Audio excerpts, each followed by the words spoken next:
एक पुरुष नेता पार्लरमध्ये जात असल्याची माहिती असल्याचं विधान रोहित पवारांनी केलंय. आता ब्युटी पार्लरला फक्त महिलाच जातात असं नाही, असा सवालही रोहित पवारांनी विचारलेला आहे. त्यामुळे रोहित पवारांचा रोख नेमका कुणाकडे अशी चर्चा तरंगू लागलेली आहे.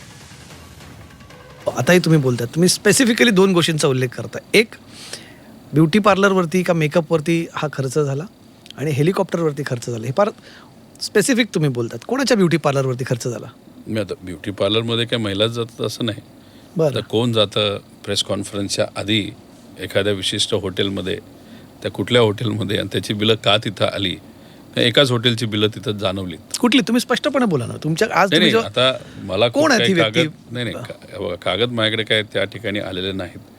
त्यामुळे फक्त जे काय घडलं, जे पार्टीकडनं कळालं, जे काय आमचे सोर्सेस नाही, तर आम्ही जे ऐकीव माहितीवर त्या ठिकाणी बोलतोय, या कुठल्या तरी नेत्याबद्दल असू शकतात. कराडच्या प्रीती संगमावर एकत्रीकरणाचा विचार झाला. त्या भेटीनंतर एकत्रीकरणावर विचार सुरू झाला. एनसीपी विलिनीकरण चर्चांवर रोहित पवारांनी हे भाष्य केलेलं आहे. दोन पक्ष एकत्र आले असते तर समानतेनं एकत्रीकरण झालं असतं असंही रोहित पवार म्हणाले. दादांमध्ये आणि आमच्यामध्ये वैचारिक वाद नक्कीच झाला.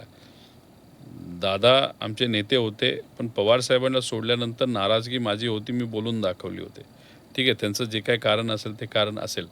आणि मग विधानसभेचं इलेक्शन झाल्यानंतर जेव्हा मी कराडला गेलो होतो, जो एक डायलॉग आहे त्यांचा, नमस्कार कर, मी मोठा आहे, असं काय ते बोलले होते. आणि मी तुझ्या मतदारसंघात आलो असतो तर काय झालं असतं. बेटा थोडक्यात वाचला हां, थोडक्यात वाचला.